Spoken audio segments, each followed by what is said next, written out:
hearing with 15 days notice for that hearing, which we have had, and that's the meeting we're hearing today. Now let me clarify on the two resolutions, because the underlying issue is about the rock quarries, no question about that.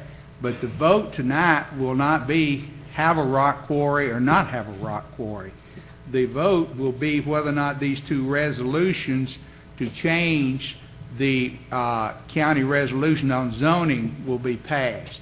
One of those, resolution number 2012-10, is a resolution merely to change the amount of the reclamation requirement from 95,000 per acre to 2,000 per acre.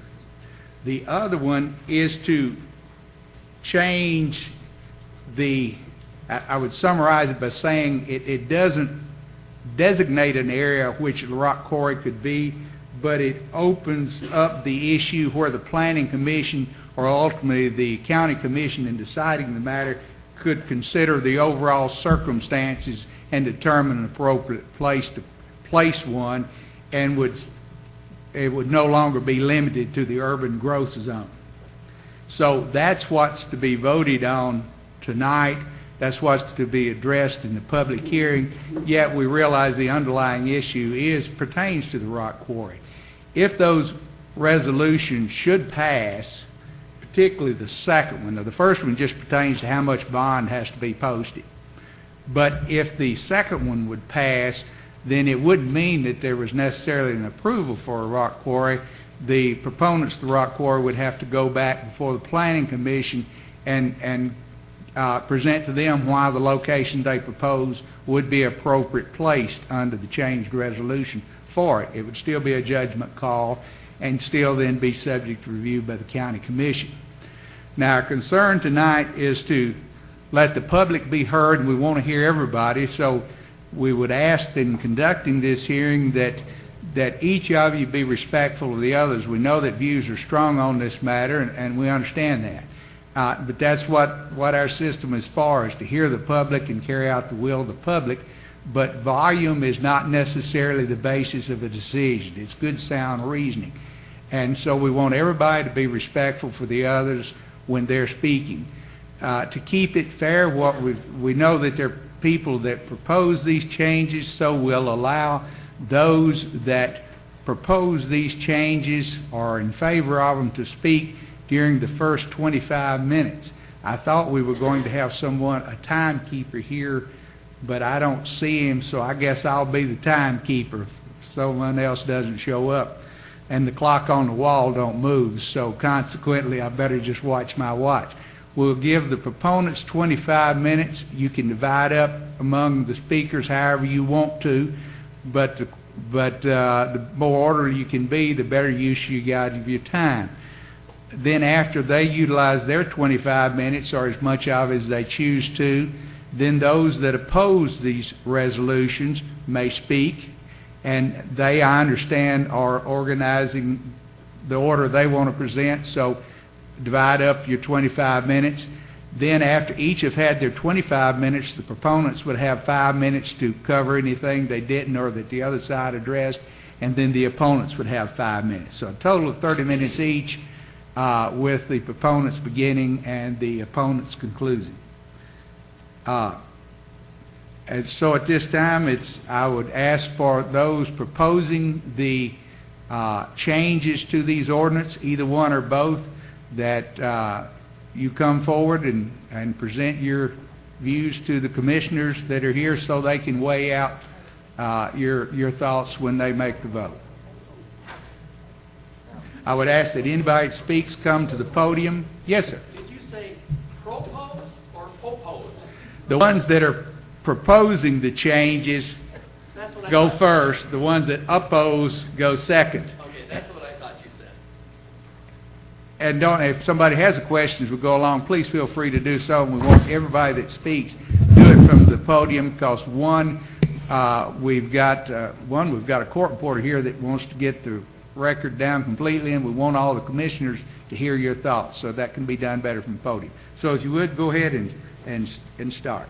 Okay, I'd like to introduce myself. I'm Lieutenant Colonel Marvin Johnson, U.S. Army retired. I've been a resident of Hillsboro for 3 years, and I live right next to the Roger Crusher Quarry. Straight line distance, about a half mile. Upon retiring from the Army, I and my wife took our time looking for the perfect retirement location. And after 6 years of looking, we chose 734 Roger Crusher Road, Hillsboro, Tennessee. We purchased a nice home with 5 acres. And by the way, Roger Crusher Quarry is just about a half a mile away from me. Now, there are some here today that have made up their minds about the issues. With few exceptions, they will not be open to any change or change their point of view. For those folks, relax, take a break. All I ask is to let those who have an open ear, hear what I have to say. After living next to the plant for the past 3 years, I consider myself an expert on the impact of gravel and asphalt plant operations as far as it goes for my family's quality of life. I have listened to the concerns of those living close to the proposed new quarry, and some of their concerns are real and others are not. Let's first talk about the blasting issue. Like I said, I live a half mile from Roger Crusher Quarry. Most of the time, we don't even notice the blasting. However, what we do notice are the frequent sonic booms that come in pairs. They shake our house, knock down our pictures on the walls, and they cause a lot of damage to the light bulbs. The filaments burn out early. So I'm buying lots of light bulbs all the time. Not so with Roger Crusher. And I will bet you that no one here has complained to the Air Force about the sky explosions that we have. And I'm telling you, I've never been in a place where I have so many frequent, sonic booms and the damage that it does. One of the issues that was raised was the blasting and the mining operations will cause wells to dry up, and water quality will be tainted. For those living near the proposed quarry, with no well, and, they've got the rural water, it's not an issue for them. For those that are near the proposed quarry with a well, for drinking water and that type of stuff, if it was to be tainted, the right people have said that they would make them whole if there was a problem with the wells. So that should also not be an issue. Another major complaint is defacing the area and the view of the Cumberland Plateau. When I first moved to Hillsboro, I took many pictures of the mountains. I was really proud, of this wonderful, home site that I got. And I would send them to my friends, and their comments were, oh, how beautiful, gorgeous, wonderful, how lucky I was, to have a place like that. Not once did I have a comment about the quarry defacing the plateau. Nobody noticed. And from my yard, as I look at the quarry, and I can see it clear as day, it is not something that is defacing. I have been around the United States, being in the military for 30 years. I've seen rock-faced cliffs. I've seen highways that are cut out with rock. It's not a defacing thing. A defacing thing might be a garbage pit. But anyways, when my friends came to visit us, and so I've had a lot of friends come to visit us, there's not one person that said, oh, look there's a rock quarry, or look at that rock-faced, that rock-faced mountain there. Nobody said anything. Everybody just thought where I was living was a beautiful location. Another complaint is dust. The crusher plant raw material is limestone. Limestone is a major ingredient in concrete, and the rock called Crusher Run produces little or no dust, and asphalt produces also little or no dust. However, on the other hand, farming produces a lot of dust. And at certain times of the year, lots of dust, And that dust, and I have not had a dust problem by the crusher plant that we have here. I have had, during the harvesting season and during the planting season, yeah, there's been a lot of dust. But when we moved here, we knew that was going to be the case. Another complaint is the truck traffic on the Biola Highway. For those of you that decide to live on or near a highway, you must have weighed the pros and the cons of high speed, big trucks, and high in traffic volume. The current traffic volume on that highway on a daily basis is about 2,000 vehicles a day. The increased truck traffic caused by a new quarry would be less than 0.5%. This highway is a state road, and it was built for heavy loads, farm equipment, and cars. It seems to me to be a very far reach to be concerned about increased traffic. However, on the other hand, I live on Crusher Road, which is a county highway, or county road. It was never built for the heavy loads and the high speeds from the truck traffic that comes out of Rogers. My major complaint about the crusher plant is the unenforced speeding, the crumbling of roads, and the dangerous curves on the road that I live. When I make a complaint about the drivers to the crusher management, what they tell me is, call the sheriff's office. Okay? Yeah, to me, that's not a hopeful answer, but that's the answer that I get. Another one of the concerns and the complaints was our quality of life will be ruined and affect our property values. I only have one thing to say about that. Phooey. Since I moved here, my property values have increased. My quality of life is better than I've ever had it before. Why would it be any different for anyone else? I will tell you, by this time you're probably wondering why I care about a new quarry in my backyard. I will tell you why. I spent 30 years of my life protecting our Constitution and freedoms granted by God and the Founding Fathers. This country was made strong through family, ambition, innovation, and competition. The power of competition and free enterprise has made this nation what it is today. As an American, we have a wonderful life and a plethora of choices where to buy, what to buy, to meet our needs and our wants. I doubt that anyone here could successfully argue that more competition is a bad thing. Competition makes us better. It opens new markets. It creates innovation. And it is the lifeblood of this society. Imagine watching the Titans game without keeping score, or without games won or lost. The game would be boring and not worth the time to watch. I moved to this area because the people here are the salt of the earth. They still believe in hard work. They still believe in family, the Constitution, and God. I hope that reason, instead of fears, will prevail this day. Give the rights an opportunity to compete. Let them contribute to the tax rolls and the employment of our citizens. Competition will weed out the weak and will make us, as on whole, stronger. Do not be part of the crowd that picks winners and losers. Let the competition decide who wins and who loses. Thank you very much for your time. Thank you, Colonel. Who's next? Come on up. If you would state your name when you... Yes, sir.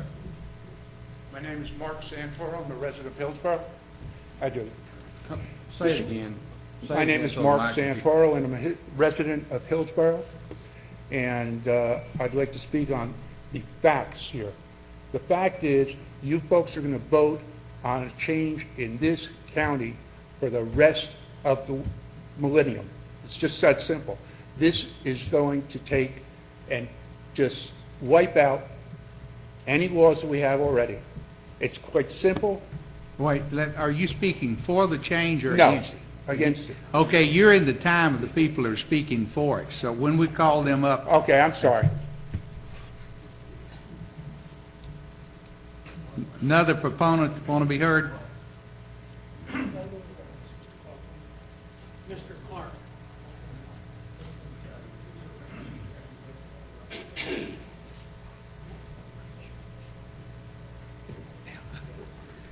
Just for safety, Mr. Quanter, are you for it or against it? I'm for it. Okay, go ahead. Mr. Mayor and Honorable Commission, ladies and gentlemen, like the other gentleman ahead of you, I have fought for this country in a very unpopular war. And like some of the farmers around here, I'm suffering from herbicide poison, and I've lost a kidney and a bladder. And it's slowly eating away at my life. Now, the values that me and a lot of other American GIs over the years have fought for was the freedoms that we enjoy in this country and the Constitution that we all must abide and live under. The 14th Amendment of the United States Constitution says that a man has the right to pursue life, liberty, and happiness. Now, what are we going to do today? Are we going to stand in the way of progress to the point to where a man can't spend his money and put a business in place to provide a service not only to his community but to other communities and to the state of Tennessee, simply because the other party does not want competition that is in place now? Competition is necessary in this day and age. I checked with the Department of Unemployment yesterday, and in our county alone, we have somewhere in the neighborhood of 1,900 people out of work. In the counties surrounding Coffee County, it is upwards of 20,000 people. Now, I realize that Mr. Wright is not going to hire that many people. He's only going to hire maybe 12, 15, 18 people. I don't know. I haven't really talked that out with him. I just mentioned it briefly, and he gave me a number. But whatever it is, whatever means we can find necessary to not do like the people in Washington, D.C., and throw up stumbling blocks for American ingenuity and American business and American entrepreneurship, but let them thrive. Now, people are worried about this being a county-wide code change. And if they change the code today, that means there's going to be, as this card said, rock quarries, landfills, and chemical plants to be built across Coffee County. Now, I dare say that that's not going to be the case. According to the research I've done into what the state requires county planning commission and county commissions to do, is to do spot allowances. They make spot changes in these codes. And it's hard for me to understand how a man can buy property that is separated only by a fence from an existing quarry, which I found out today is up for sale. That's right. Rogers Group has their quarry up for sale for $869,000. That is for the remainder of a 10-year lease. Now, that was on the web. I didn't print that part off, but I did print off a statement that back in 2004 was given by Mr. Wright to Channel 5, and I'd like for you to read what Rogers Group actually did. But the opposition didn't just spring up from the middle of Coffee County. It was orchestrated in part by the Rogers Group to keep out competition. In fact, A Rogers Group vice president emailed his employees, "I need you and your families at the Coffee County Administration Building show your disapproval of a new quarry and asphalt plant. The reason," he wrote, "is competition. If we allow Wright Paving to move into Hillsboro, it will take work away from RG and you." I knew it was going to be a hard battle, Mr. Wright said, but I was hoping it was going to be a battle that was above board. See, if we deny this, we can deny any kind of business we want to. Now, I too hear the sonic booms. I too have been guilty of making sonic booms from time to time in my life. They're a necessity. AEDC is working on one of the newest jet engines that has been built. As I understand it, they're testing it in the new Raptor. And that is strictly for the defense of this country, for my children, for my grandchildren, and yours. And I can put up with a couple of sonic booms. But ladies and gentlemen, when you bust rock, limestone rock, the only dust you get from that is what you didn't push off from the top of the dozer. Limestone rock doesn't make, but it's a minuscule amount of dust when it fractures and it falls into the quarry. Now granted, there's some. But have you ever passed one of these fields when they've got done spraying for weeds? The 2,4-D and weed killer that they put on these fields around here is the same stuff that they were putting in C-123s in Southeast Asia to defoliate the jungles so they could see the enemy.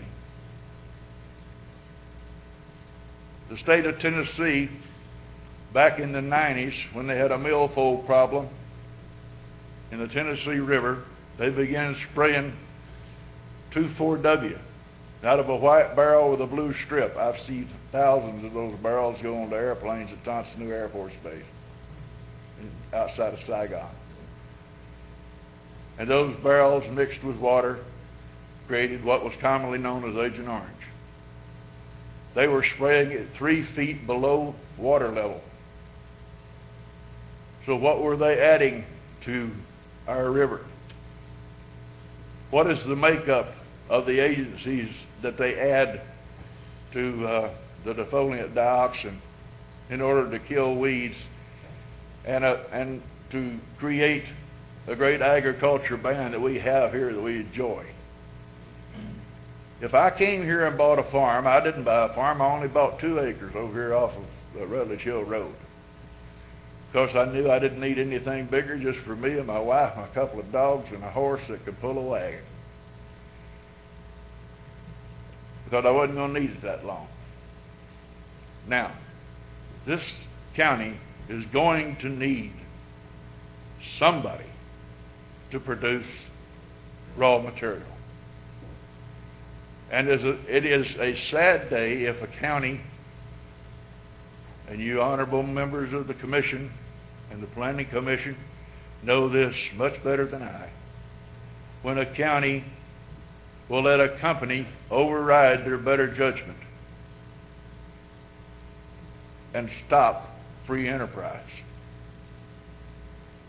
Now, the only reasons for that I can think of is that somebody evidently has good friends in high places.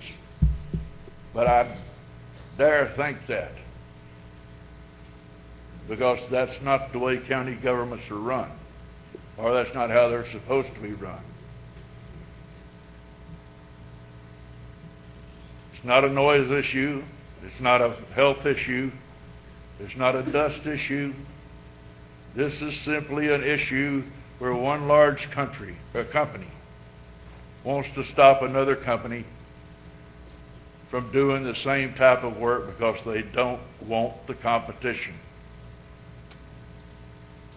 When they implicated some of these companies in the investigation into highway repair, some of the bids went down. And when those bids went down, it was amazing how many people that had asphalt plants could buy gravel from Rogers Group and get the bids. But when you're buying gravel from yourself, your bid can be low. But when you're trying to buy gravel from them and fulfill a bid, that gravel cost can be astronomical, unless, of course, they want somebody else to be without a job. But I would say for the benefit, and I say benefit, of Coffee County, we need to look seriously at changing the law to where this can be pinpointed to this area, to take away the worries of the people that are going to worry about the chemical plants and the landfills.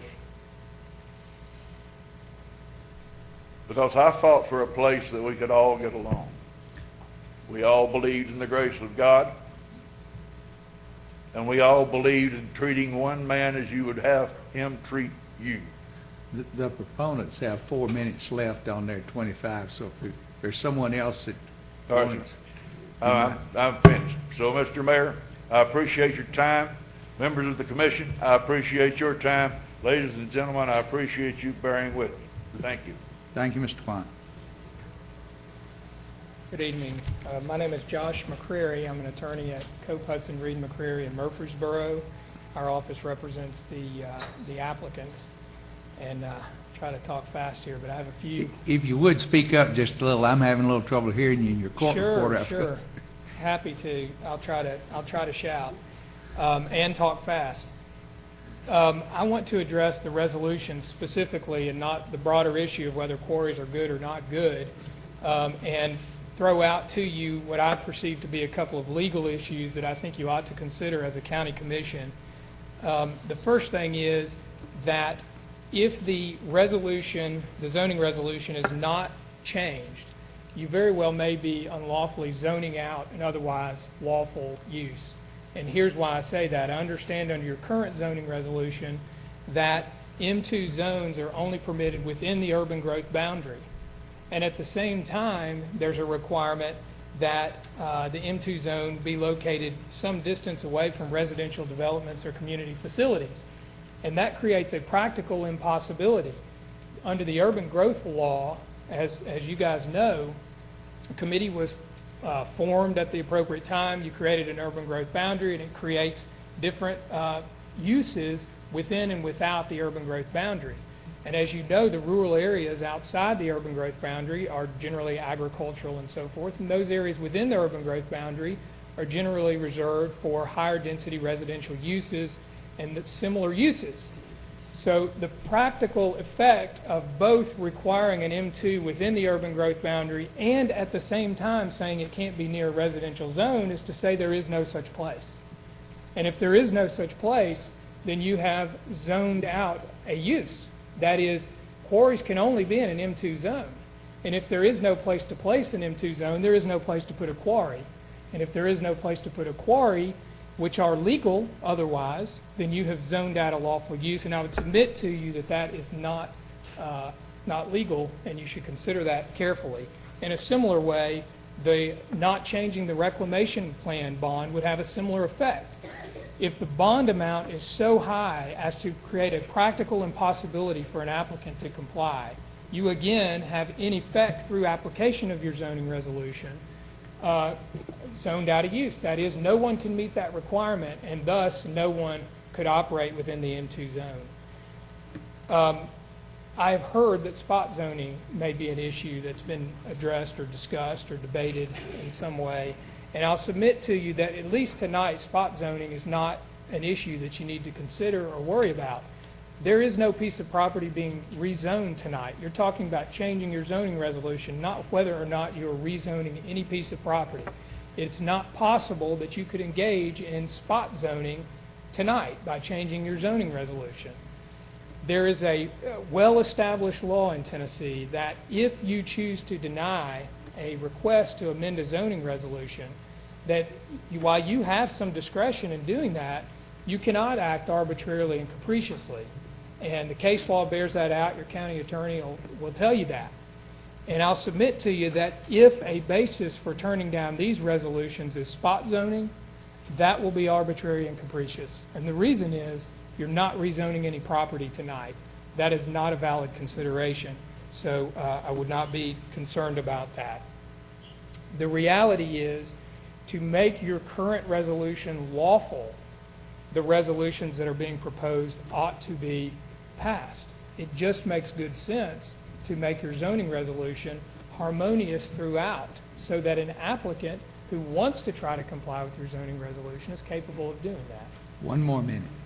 I'm finished. I appreciate all of your attention for a few minutes and consideration. We ask that you consider passing these resolutions tonight. I added 2 minutes back in for the mistake earlier. Wrong spoke. Now if whoever would like to speak for the opposition.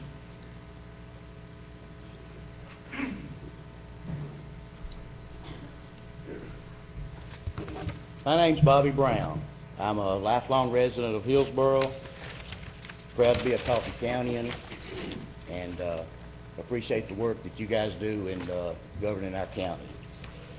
I'd like to start out by saying the opposition to the applicants that have previously applied for a rock quarry out there is absolutely a grassroots movement. It had nothing to do, from my part, and the grassroots part of the movement, with Rogers Group. It came from the citizens of the area, and I'd like to make that point. I'd also like to thank the Coffee County Planning Commission. This was presented to them, and they tabled the motion. They've had a motion to table it so they could study it and consider it, and they did so till the next meeting. They researched it, and then they voted 5-2 to make no changes in the M2 zoning requirement. And then they made that recommendation to the Coffee County Commission. There are 2 resolutions that are slated to be presented tonight. One of them will reduce the $95,000 per acre requirement for reclamation to $2,000 per acre. And the other one would remove the requirement that any M2 zoning be within the urban growth boundary and industrial parks. I'll first say, by reducing the $95,000 per acre for reclamation would be simply irresponsible to the citizens of Coffee County. When a quarry or mining or mixing operation of this magnitude ceases operation, environmental laws require the property be put back into its original state. If a company doesn't have the sufficient bond to do this, then me, you, and everybody else in Coffee County will be required to reclaim the property. This figure of $95,000 is not an arbitrary figure. It came from experts who know the law, who know what it costs to reclaim land. If you don't believe it's expensive to reclaim property, ask a coal company what the federal environmental requirements are for them to reclaim property.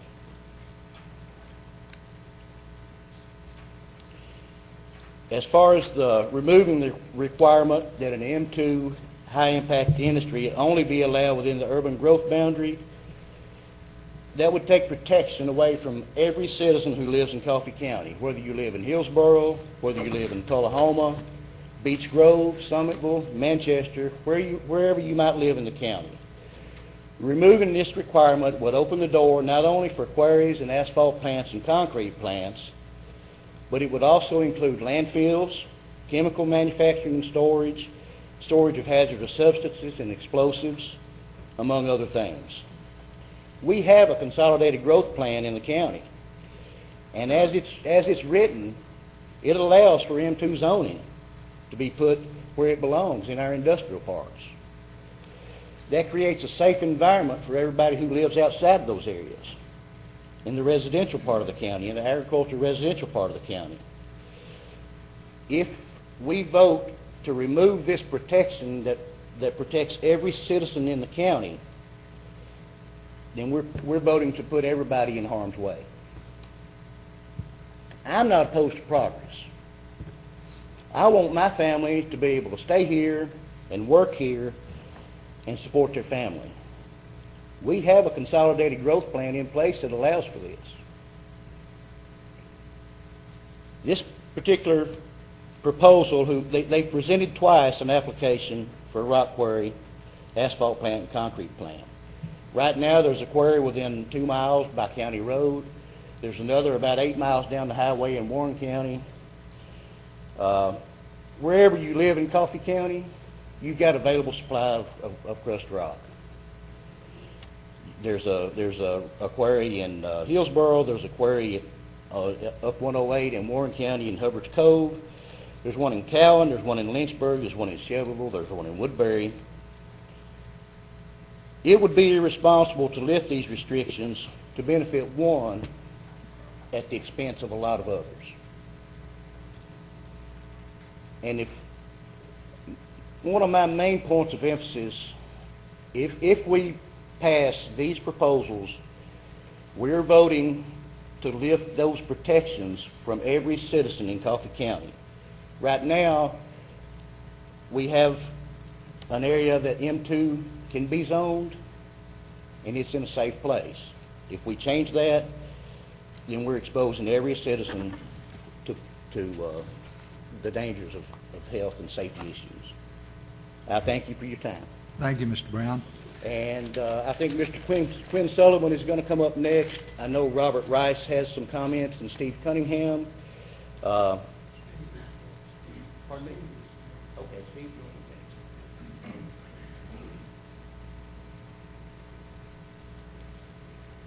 My name is Steve Cunningham. I live at the end of Ragsdale Road as it runs into 127 in the 7th District.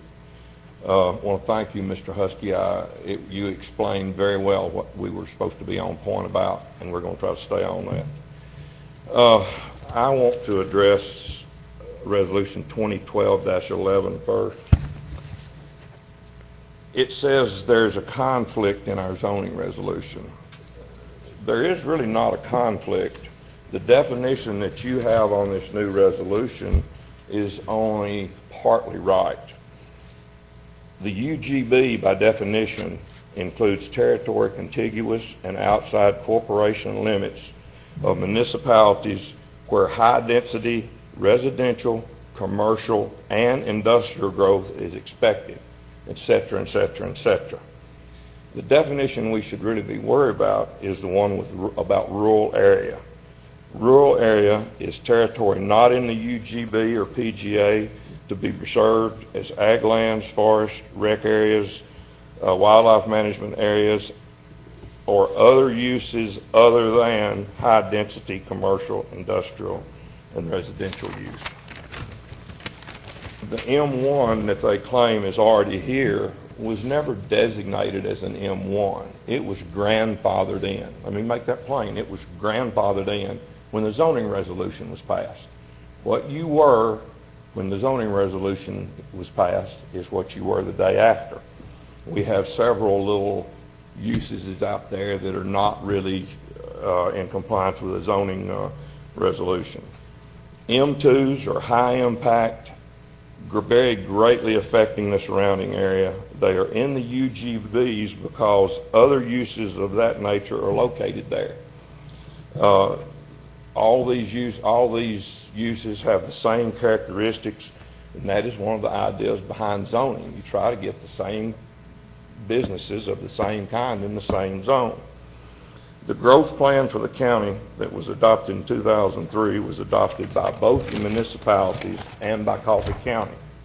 According to both the county zoning resolution and Proposition 1101, which is where your zoning resolution gets its identity, it says after a growth plan is approved, all land use decisions made by the legislative body and the municipalities or county's planning commission shall, and that says shall in bold face type, be consistent with that growth plan. That plan was passed by 20-something members from all over Coffee County. I would like to applaud the planning commission members who understood their duties, and they did them, and that was after a lot of study. And I want to remind y'all that was not a close vote. It was a 5-2 vote, I think. And I don't know why we're even here after a vote like that. If it was a tie vote with a chairman voting to break the tie, I can understand. As far as the another resolution, that would be 2012-11, I believe. They got it right. I checked in the amendments, and the amendment was changed to be written like it is here. But in doing a little more checking, maybe they've opened a can of worms and we can correct a really severe problem. And after talking to a representative from TDEC, and I have information, the phone numbers and anything, if anybody's interested in getting them after the meeting, I'll be glad to give them to you. He assured me that a reclamation bond of $2,000 per acre is far too low for any mining, quarrying, or any major environmental shakeup like that. What I would suggest, if you see it in your wisdom, is to send this back to the Planning Commission and let them study it and write a resolution that will protect the citizens of Coffee County and go at it again. Because you can't reclaim land for that amount of money in this situation. But thank you for your time and your patience, and we appreciate it. Thank you, Mr. Cunningham. Any other opponent?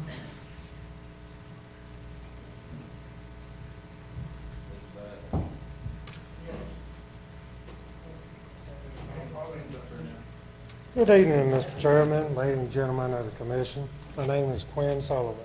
As you know, I've been opposing this rock quarry for over 6 years for my own obvious reason. But tonight, they're asking you to vote on a resolution change that affects the county as a whole. I've tried to do the study and found out, and it is to my understanding, there is property within our industrial complex for zoning of M2s. That meets the requirement this county had to provide M2 property for companies like rock quarries, landfills, medical waste incinerator plants, so forth. So to stay on point, I'm not going to harp on rock quarries tonight. I want to talk to you about removing the urban growth boundary. We're going to open the door to spot zoning for the ones that haven't studied or really don't know what I've been studying for the last 4 or 5 years and trying to prevent. In order for them to get their query in, that's exactly what's going to happen. They got to have spot zoning done to get it. Unfortunately, what they're asking you to do tonight is open the door for spot zoning throughout the whole county. And by removing the urban growth boundary, you're going to be attacking the rights of property owners, residents, and taxpayers of this county, because that is our protection.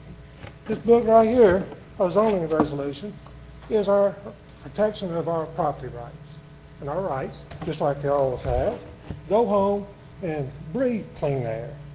To go home, enjoy your property that you work so hard for and pay for without interference from an industrial business. And also the right to not have your land devalued because the industrial business that is right next to you or close to your community. So with all those factors involved, we're coming tonight to urge you and ask you to vote no on this resolution. Protect our rights and protect Coffee County as well. Thank you very much. Thank you, Mr. Sullivan. Ms. Gannett, will you start up?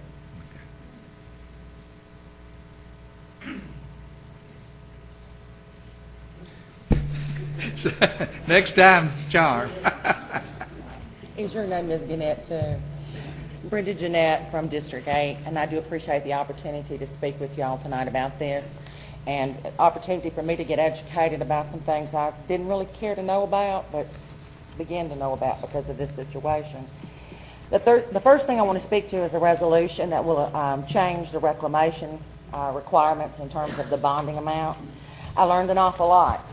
Mining and rock harvesting is not just any business like all the others. I am pro-business. I am a business owner here. This one sets outside the boundaries of everyday business. Both the state and the EPA have special regulations around that industry, regardless of the number of jobs promised to an area. On that point, I would like to state that I have had conversations with several commissioners here that have said this is going to bring in lots of jobs, or at least 25 jobs. I think that remains to be seen. I would hope that we could get new jobs here, but when I reference the article from Aggregate Magazine, May 2003, Tommy Wright is quoted as saying, likely he will rotate his employees from his other locations. So I just kind of wanted to dispel maybe that rumor that it will create at least 25 jobs.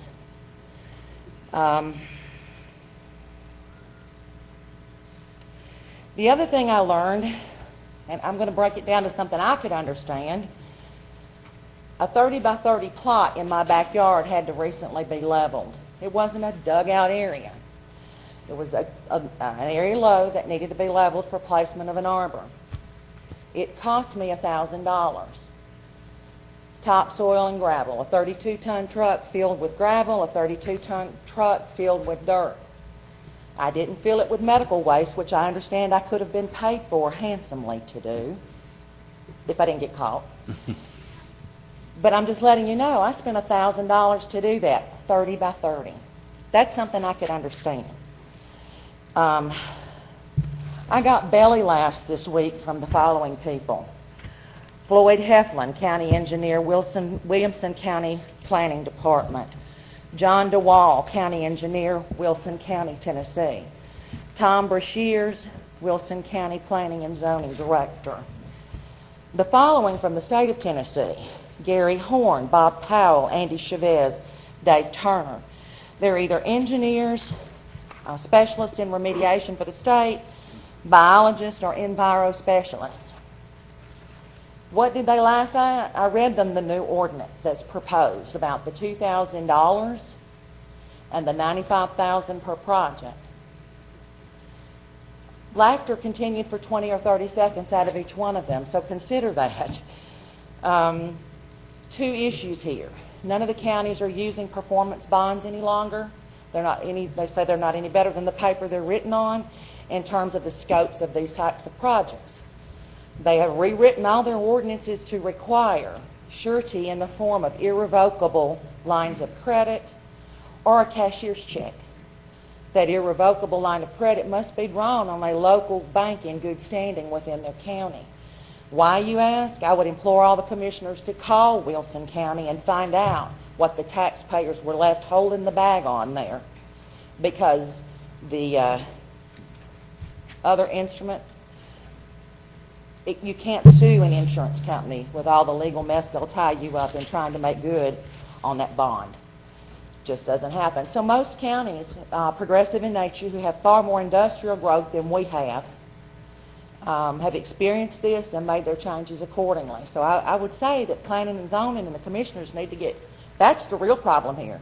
They were mortified for us that we are not better at risk mitigation for the county taxpayer. So I would ask that those things be looked at. What do they do instead of assigning a dollar amount? None of them assign dollar amounts on their ordinances. What do they do? Some of them have a full-time county engineer who makes more than 50 and less than 100. That's as close as I could get to figuring out what they're paid.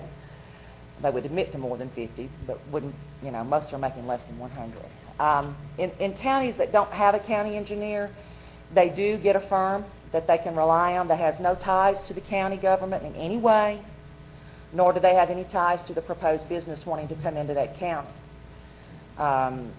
What does that county engineer do?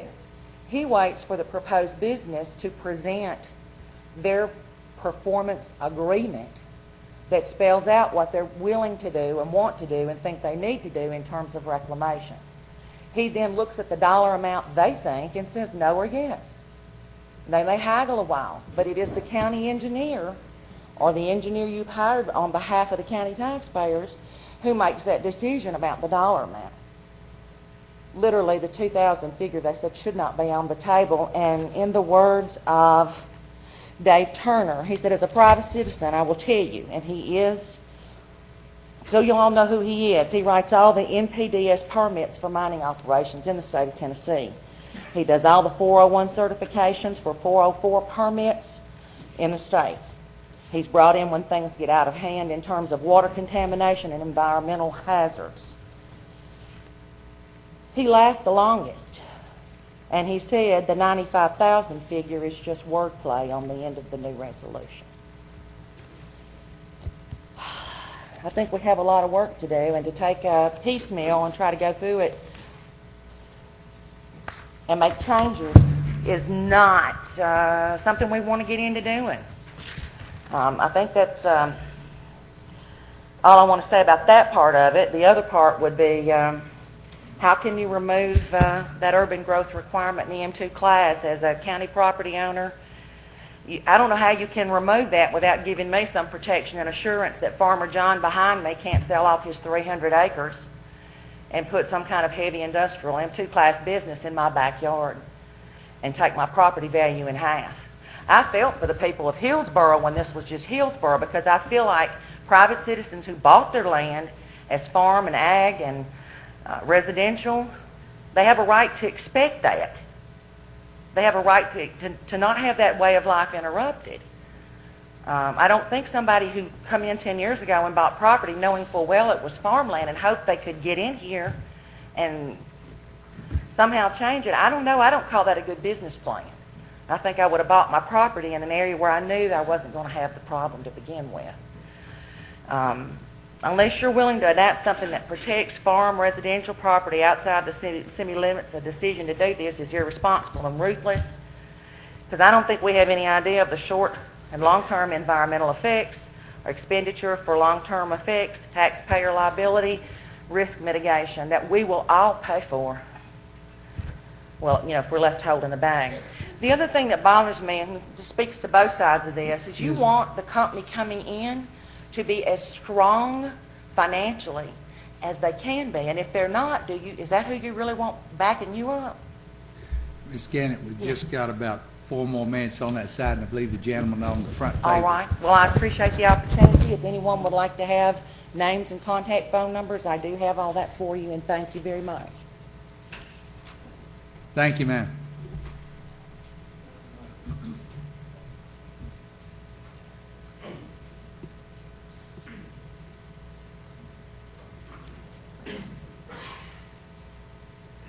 Good evening.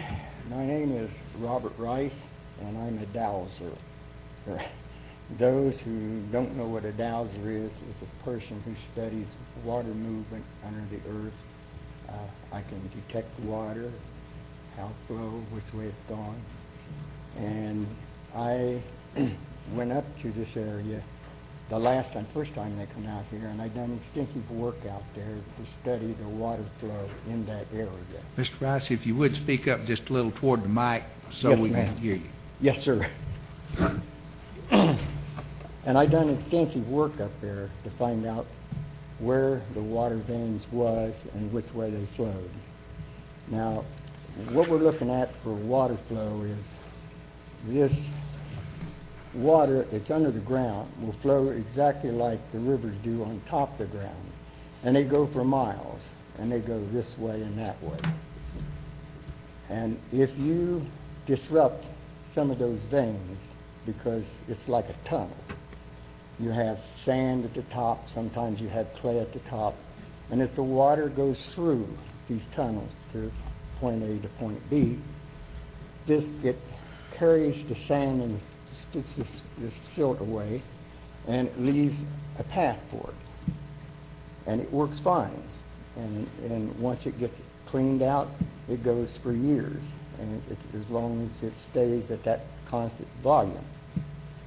Now, if you would drill in one of these aquifers, which you would have to in order to get the amount of water that you need, it's under pressure as it goes. And as you pump the water out, you're going to reduce that pressure. When you reduce the pressure, that leads the silt and stuff to fall down and go through this aquifer. And it could go for miles around this way. And I know you say, well, it's not going to make any difference because here's the Rogers Loop right here, okay? You got one blast, and it shakes the ground. And you take a bottle and you put some sand in it, goes to the bottom, you shake it up, it goes all over the place. Now, I live over on Pratt Road, and I can feel the ground shake, not the air, the ground shake. from the Rogers Group. Now, if we have another one there, we're going to have 2 shocks. That maybe one won't cave some of these aquifers in, 2 might, but it's definitely going to increase the impurity and quality of the water. And some of these people that live around there within a mile or even 2 miles these things go, they've been there all their life. And you take water away from a house, and what have you got? You don't have very much at all.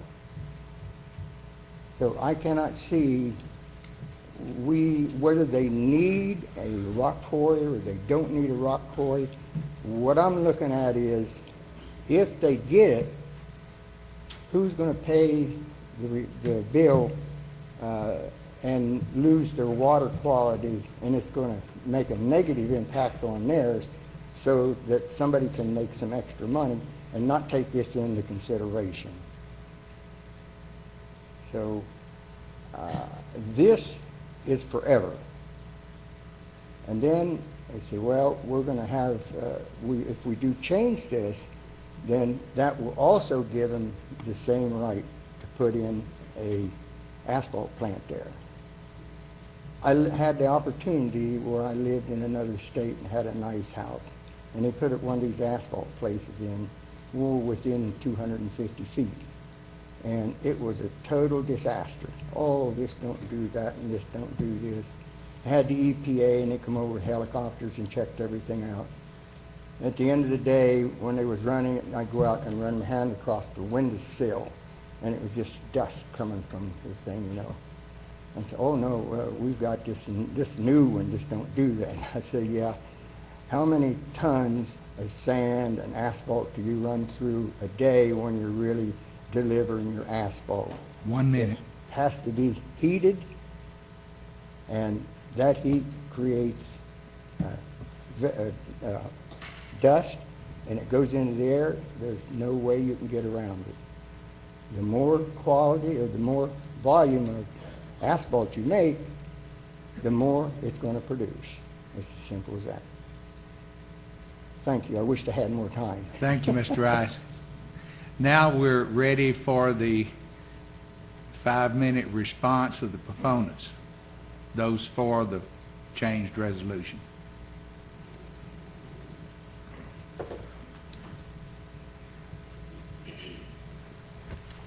Thank you. Just briefly, this is not a popularity contest at this point about who the applicant is or isn't, or what business is good or not good. There are repeated references to rezonings and quarries, and this isn't any of those things. You're not, by passing these resolutions, you're not approving a quarry or a cement plant or any other particular use. You're just modifying your zoning resolution so that it is harmonious throughout the resolution. It doesn't take protection away from anybody. I heard that comment repeatedly, and the reason it doesn't is because any person who wants to be in a M2 zone is going to have to come before this body and get rezoned, regardless of what you do tonight. And that's always going to be the case. It's the same reason that this argument that there's designated areas within the urban growth boundary already is not really correct. My understanding is that the default zone within the urban growth boundary right now is RS1, which doesn't allow these uses. That means if anybody wants an M2 zoning anywhere, they're going to have their property rezoned. And that's fine. That's an issue you'll take up when that issue comes before you and you have to decide whether or not to rezone the property. But I'll submit to you that it's not appropriate tonight to decide whether or not modifying the zoning resolution to be legal should be decided upon what might be an application someday in the future, or might not be an application someday in the future. You don't know one way or the other. I continue to hear spot zoning, again, at the risk of repeating myself multiple times. It can't be spot zoning now because you're not rezoning anything. But spot zoning, the legal definition of spot zoning does not just mean we picked a piece of property and we rezoned it.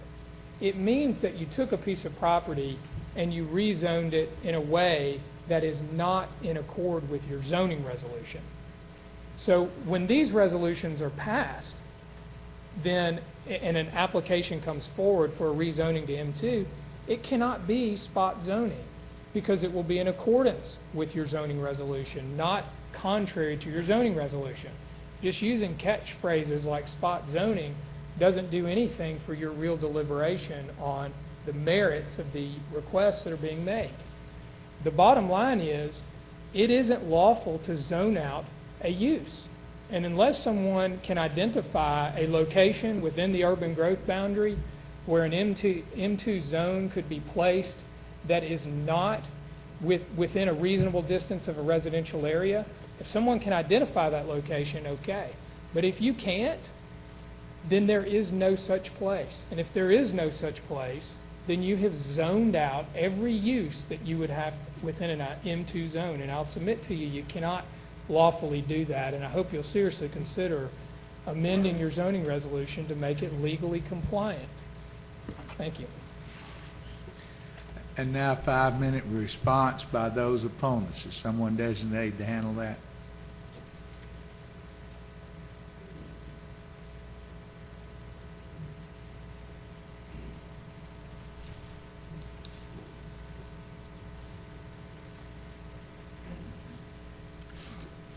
My name is Gary Cordell, a resident of Hillsborough, and I know you folks have a tough job on your hands. I'm here tonight as a member of the County Board of Zoning Appeals and the County Planning Commission, and I assure you that we have, whenever an incident or an issue comes before us, we try to consider all sides of that and whatever. When I was asked to serve in this role years ago, my only comment was, I'm here to try to protect and preserve the interests of the residents of this county.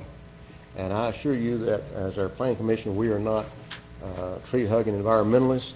We're not anti-progress. We're not anti-competition at all. I'm probably the strongest one here as far as more competition and whatever. But I have some, and we've always tried to balance and consider what we do is in the best interest of our county, our citizens, and our taxpayers, and what precedent may we be setting with our decisions that we make over time. We tried to always maintain fairness and balance and consistency and integrity in the decisions we have. You've heard all kinds of good arguments on both sides of this issue tonight. I'm really concerned about the impact of the property values as to what this may do to the residents right around this particular area. Years ago, I can speak from experience that I was on the other side of a similar issue where some property next door to where my family lives, that came up for sale, and the day of the auction, one of the auctioneers said, this will make a great place for a mobile home park. I have nothing against mobile homes. My son and wife and 3 babies live in a double wide, and I have no problem with that. But do you want something like that next door to you that you know is going to adversely impact your property values? That's a concern I have. Yeah, I know we have the planes flying over and the sonic booms, and I wish the Air Force would correct some of that. I'm concerned about that. My concern here tonight is the 2 concerns. Years ago with Public Law 1101, this county laid out a growth plan.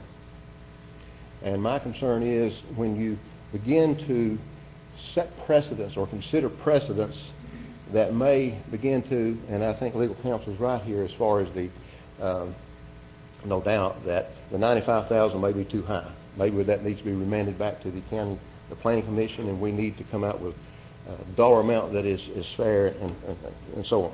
But I'm concerned about the precedent that you begin to set when individuals or entities go to county commissioners and bring before this body and try to, I guess, essentially do an end around with a body you've already got in place to have some checks and balances in a system. And that's why I almost consider that as a slap in the face to the job that we on your county planning commission have been asked to do. And so on. But I'm concerned about the precedent this was set as it relates to Public Law 1101. We want to do things right. My dad told me years ago, son, always try to do what's right. And that's what we're trying to do. We're not opposed to progress, and certainly these folks have a business And I share in their concern and their right to have a going business. But I'm concerned about the precedent we set. And someone told me years ago, when the camel gets his nose on the tent, how do you keep him out? Where do you stop?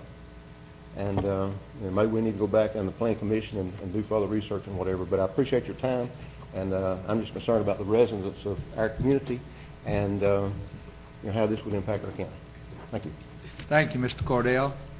I want to thank everyone for coming to this meeting. We wanted to hear everyone that we could, and we hold this meeting so the voices can be heard prior to the commission meeting. During the commission meeting, these resolutions will come up.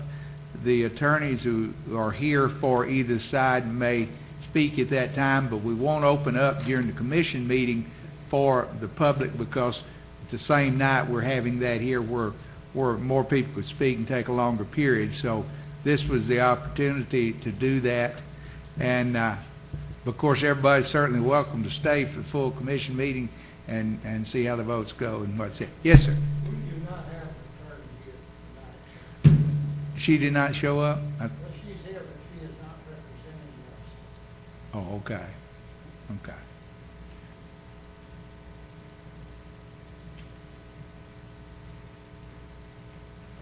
Well, nothing further. We'll declare the public hearing closed. Thank you for your attendance.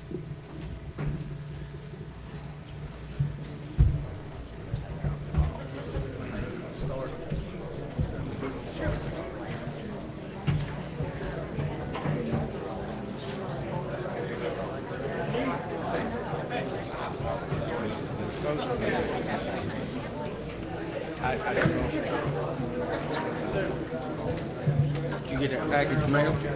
We've had some public hearings, but I don't know what all of that. Certain things require shipping. How much was it?